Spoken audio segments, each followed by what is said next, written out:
the fittest forever gets it. I'm watching you, Neil. Careful. Today we're looking at the calling of the disciples. So Jesus was obviously someone who we read about a lot, but actually preparing this talk, it's quite interesting looking at the language and what happens and how Jesus recruits each of his disciples. And I don't know how you think about identification and recruitment. It's such a big thing in the secular and corporate world. If you ever go through an interview process, it's rigorous. And obviously, you don't get the job if you're not good at it. And I know recently we've had lots of different prime ministers because they've not been doing a very good job in different ways, not, just saying, don't shoot the messenger. But I know that in different sports, such as Aston Villa, they've had a new manager because they've not been doing very well. Isn't that right, Thomas? England rugby, they've just got a new coach. Isn't that right, Neil? Because they've not been doing very well in the results. So it's one of these things that just comes about. But yeah, I know. Pray for them. But Arsenal, my team, they haven't had a new coach because they've been doing really well. Actually, they're top of the league. Isn't that right, Cindy? So top of the league, yeah. I think I've lost the audience in the first minute. But point being is no one celebrates demotion. You only get highlighted for not doing a good job. You get sacked for it. But when we look at the disciples, they were appointed for not exactly doing very well. They were appointed because Jesus saw something in them. So why don't we have a look at the passage? The passage should be on the screen, so why don't we read it out?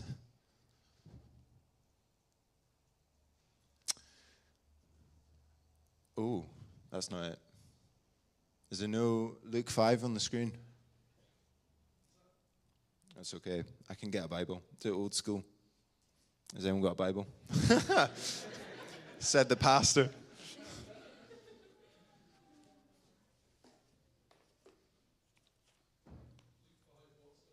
Luke 5, 1 to 11.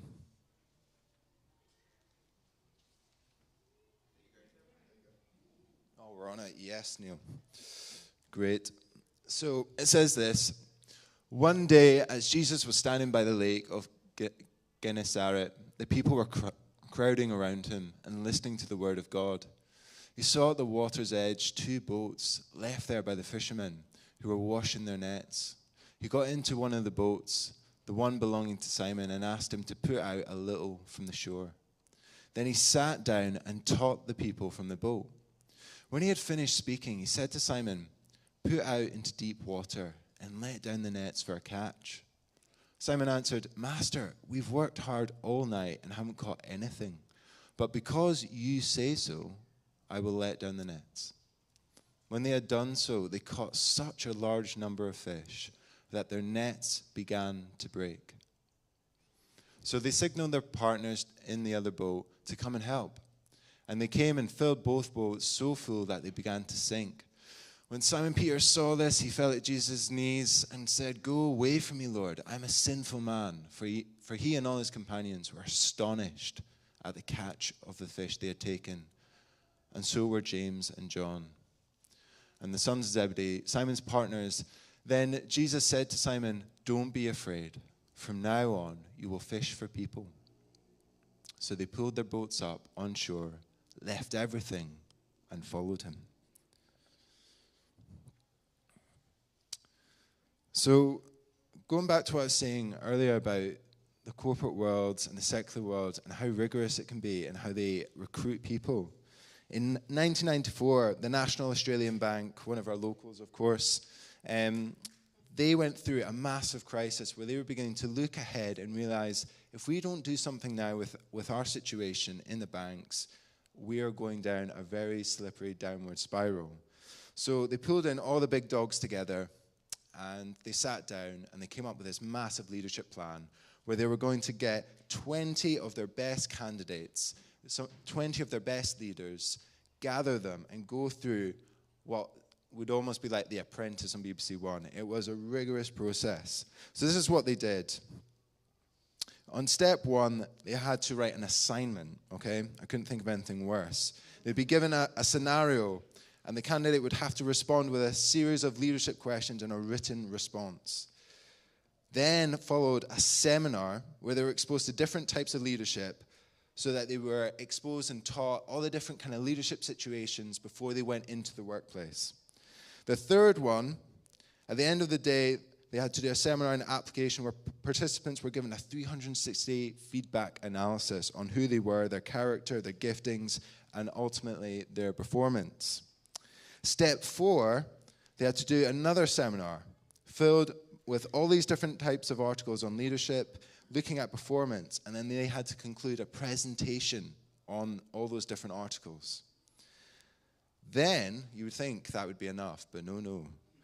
Then followed a 6-day residential, where they were looking at strategic issues, looking at leadership competencies, interpersonal relations, and teamwork. And obviously, throughout all of that process, there was one space available.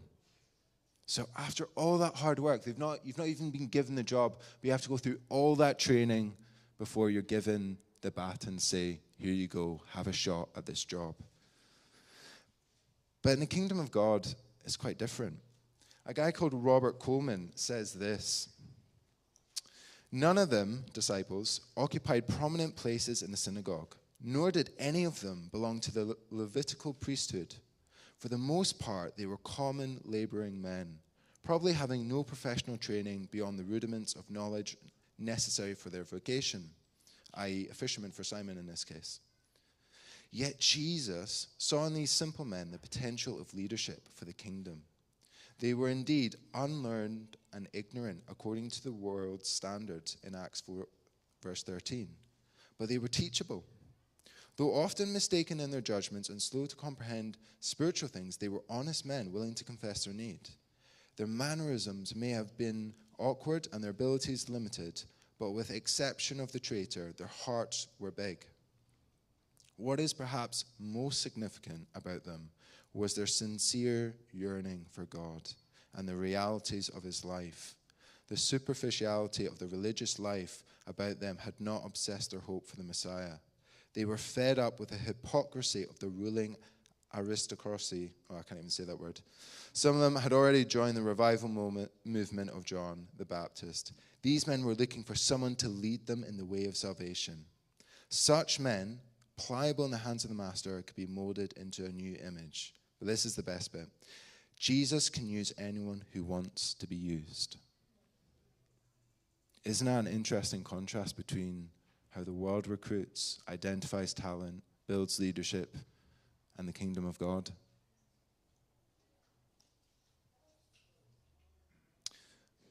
Jesus was someone who, from the very beginning, had a master plan of what he was going to do.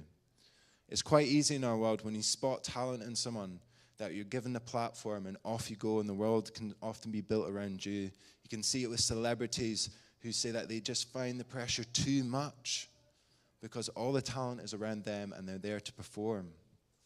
But from the very beginning, when Jesus started his ministry at the age of 30, his plan was far bigger than just his ego being inflated and people patting him on the back being like, Jesus, you're so good at this. If only I could do that.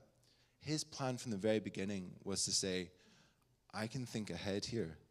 I know that I need 12 people who are going to be leaders of the church in years to come, who are going to build the church, that in 2,000 years' time, my word can be around the world. That was the plan. And I don't know about you, but growing up for me as a kid, I would often compartmentalize my faith in different ways. I would say that church on Sunday was the thing, but then school Monday to Friday, I was my own mark. Then maybe Saturday, I'd be out with my friends, maybe playing a bit of rugby, playing a bit of football with friends. But then when it came to Sunday, back to church, back into the worshiping mode. But interesting that Jesus doesn't meet them in a synagogue, or they don't meet Jesus in a synagogue, but rather Jesus met them in their workplace. Jesus met them at their trade, the thing that they were good at. It would have been so easy for Simon, who says, look, Master, we've been trying all day. We know what we're doing. We're good at what we do. And yet you're telling me how to do my job. Imagine if some random person came up to you in the workplace and told you how to do your job. Your pride, your status, your image in the workplace would be at jeopardy. There's a bit of humility taken by the disciple of Simon here to say, I don't know you, but I'm willing to take a faith here and say that there's something in you that I'm prepared to take a risk. Simon says, because you say so, I'm willing. Because you say so. When was the last time you did something because someone told you to do so? It's quite easy, isn't it, for our ego, for our pride, to stop us from taking a risk in the thing that we know best. But Jesus met them at their best place and yet showed them up.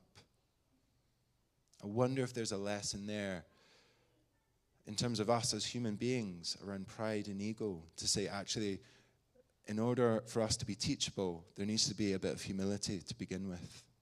There needs to be a bit of an open palm, a bit of a vigilance to see, Lord, what are you doing here? If you were sitting in your office and the Holy Spirit said to you, close that laptop and come and follow me, would you do it? Put that phone in your pocket and come and follow me. Close that car door and come follow me. It's a hard thing to do. Obedience is a really hard thing to do because it requires us to trust in something that we don't know the answer to yet. I was on a retreat this week, and it was interesting. I'm not, when I say I go on a retreat, I wouldn't say I do it very often. I'm still learning how to do retreats, and a retreat is essentially when you go away from your context to spend a bit of time with God and press into God. But during my walk, I went on the Water of Leith, by the way, superb spot. And as I was doing it, I began to realize that most of my questions and most of my interactions with God started with the word how. How am I going to do that, Lord? How are we going to do this? How is this going to happen, God? How? That doesn't show much faith in myself. Doesn't show much faith in God, what he can do through me and with me. But here we see Simon. He says, because you say so. He doesn't know the how, but he says, because you say so. That's an interesting lesson for us as followers. But I was with a friend this week, and I'll call him, I wouldn't say his name, but we met out for coffee, and he was sharing with me that this month for him was a huge month where he became a Christian, where it's his birthday. He came off addiction in this month. He started working this month. January is a big month for him. And he said what he felt the Lord was speaking to him at the start of this year was, he said something quite profound. He was like, Jesus had lots of fans, but he didn't have lots of followers. I thought, that's really quite profound, isn't it? And I think there's a big difference between being a fan and a follower. A fan is someone who spectates from the side, watches, applauds, marvels at the performance of others. But a follower is someone who goes in and presses in with what's going on. A follower is prepared to go with the football team even though they're losing. A follower is someone who's prepared to take a risk.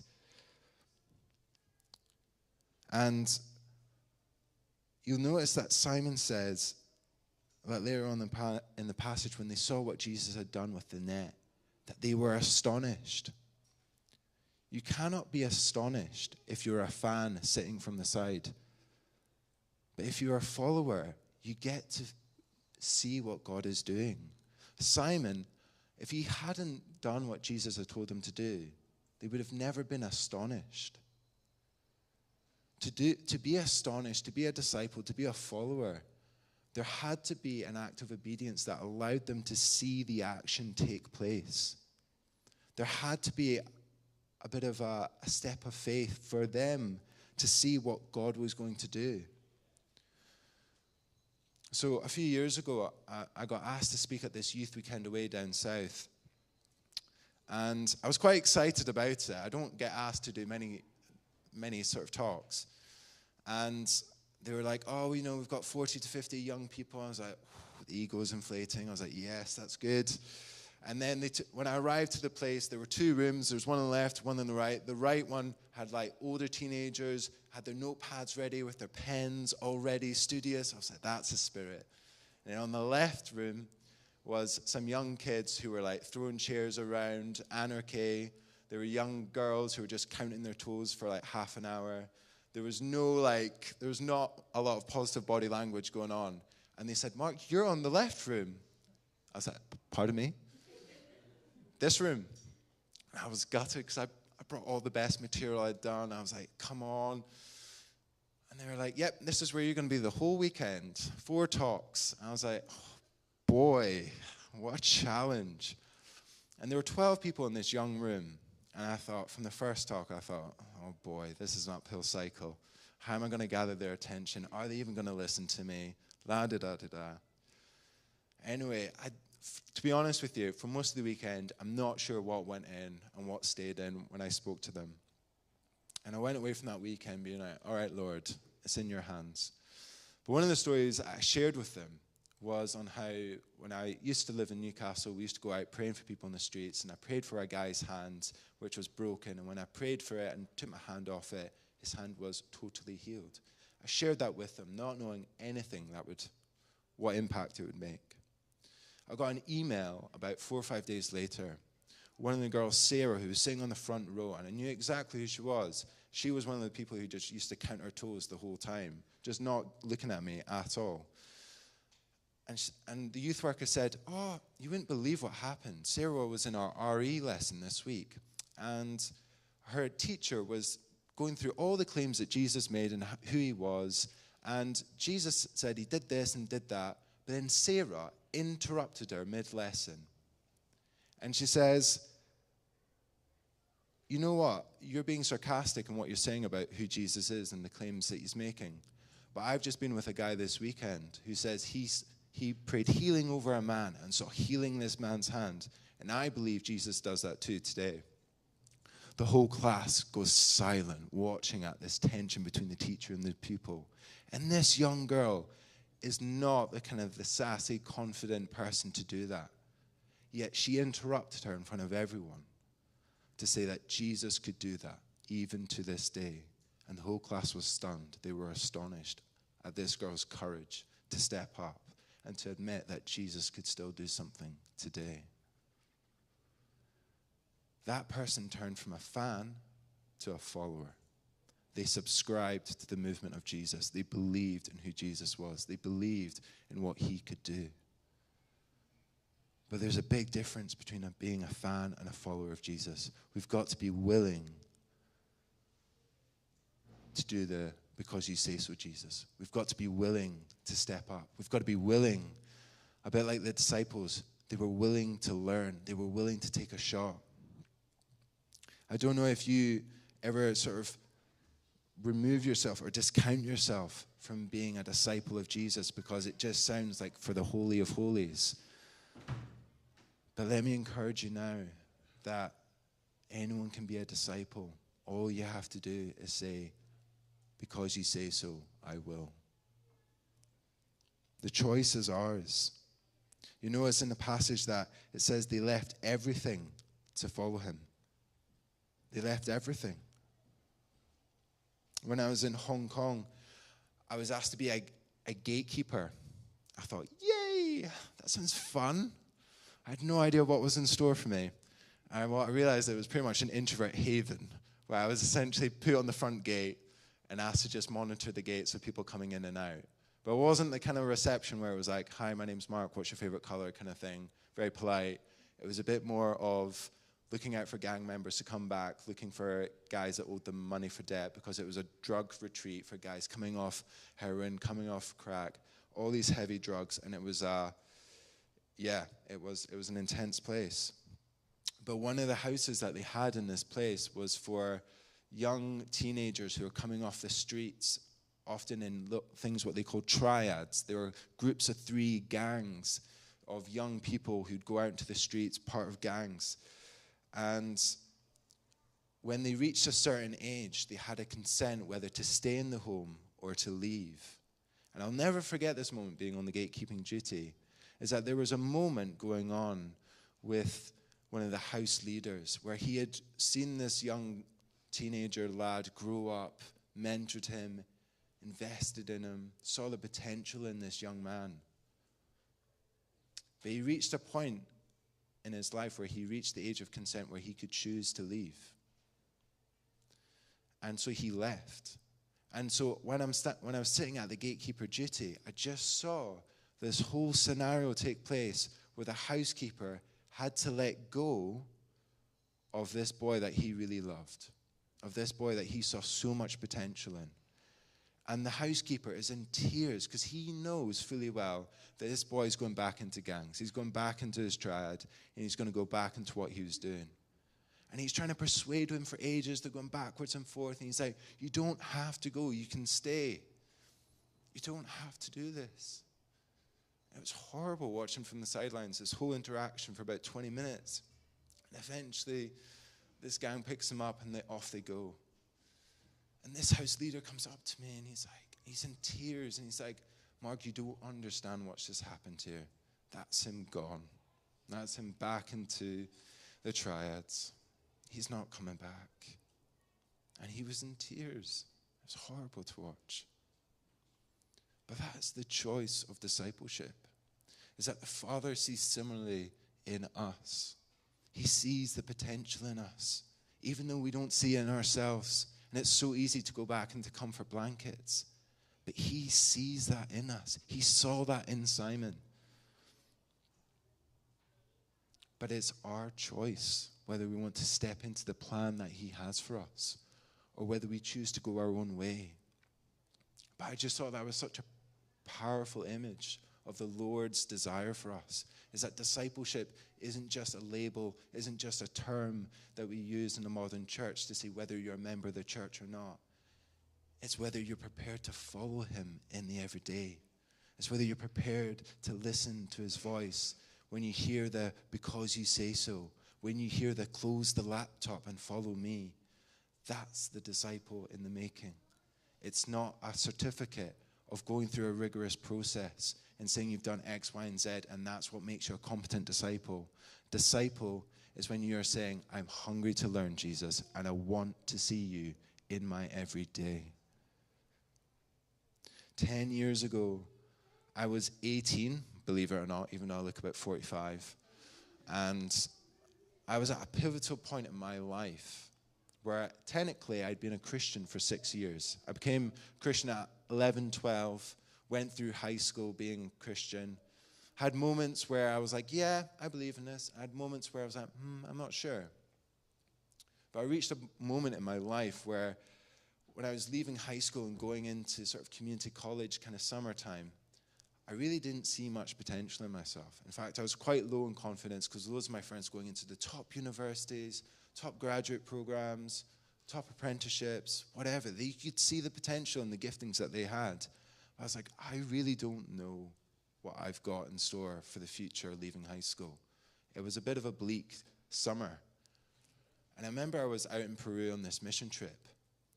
And my youth pastor just pulled me aside one lunchtime in front of everyone. He said, Mark, let's have a word. I thought, goodness me, what have I done? I was like, I'm pretty sure I remember to flush the toilet, so it can't be that. I'm pretty sure I did all the house duties. Can't be that. Or maybe I left the pizza oven on and something's burning. Oh, what was that? But he pulled me aside. I went round the back, and he sat me down straight. And he looked me in the eyes, and he says, Mark, do you know there's a calling there for you? I said, what do you mean? And he says, Mark, you are called to be a disciple. You're called into ministry. You're called to do something more, but you don't realize it.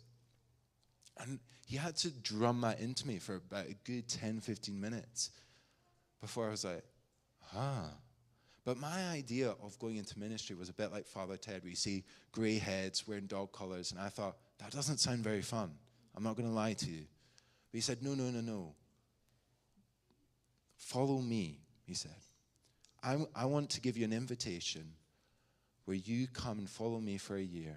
I will show you how to read the Bible. I will show you how to engage with other people. And for that year, There were so many moments where I didn't know what to do. There were so many moments where I would be asked to speak to a group of young people. Even one time, cheeky man he was, he asked me to speak to a group of university students, even though they were much older than me, at this big gig. And I said, "Are you serious?" He asked me to do all these things, even though I didn't see the potential in myself. But he could. And I think this is a common theme within British society, is that we're far too humble to recognize the ways that God has gifted us, the ways that God has given us different anointings, different ways to build up the church, different ways to impact people's lives. We kind of rule it out for others. But God has something in store for every single one of us. Every single one of us. There's no person in this world where he doesn't have a plan for. And I've seen it over the last 10 years. I've seen people who are heavy drug addicts, people who are on the streets, come and follow me and lay hands on people and see people come to faith. I've seen it all. There's nothing he cannot do and will not do for you. But the question is, are you prepared to step into that? 10 years on, I think back to that, I think, what an easy decision that was to make. What an easy decision. I'm so glad I did that. But at the time, it wasn't easy. 18 was a pivotal point of going out on nights out, joining in with friends who were doing all these things. I had to make a real decision whether I was going to go down that route or continue with the way that God was speaking through other people to me in my life. And maybe you haven't had that proper one-to-one, someone sat you down and drummed it into you. But maybe you don't need that. Maybe it's an open invitation to say, come join in.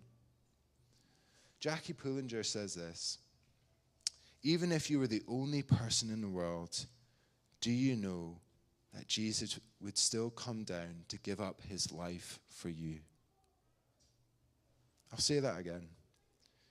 Even if you were the only person in the world, do you know Jesus would still come down to give up his life for you? You were bought at a cost, not so that he could use you, but because he sees the potential in you. The movement of Jesus Christ, it doesn't maybe feel like a movement when you look at the churches closing down. But I can't think of something more powerful to give my life to than to give my life to Jesus. I've seen so many lives changed, so many things changed, seen so much potential in people's lives that I'm determined to keep going with this, even though about 98% of Scotland wouldn't call themselves a Christian. But I'm not after labels. I'm not after people who want to sit down on the Sunday mornings. What I'm all about is when people want to say, Jesus, I'm prepared to take a risk here. I don't know where this is going. But imagine your life in 10 years' time. Could you imagine what it could look like? Because that's the challenge. If you can see your life in 10 years, I would question whether you're astonished by Jesus, because Jesus is not after the ordinary life. He will turn your life upside down. He'll make it extraordinary. Because I look back on the last 10 years, and there's stuff that I could never have imagined. I knew Jesus with a head for 18 years at that point. But it was my heart that was activated that allowed me to follow him. And that's the difference between being a fan and a follower, is that we have to be able to follow him into the unknown and say, because you say so. So why don't we stand, and why don't we just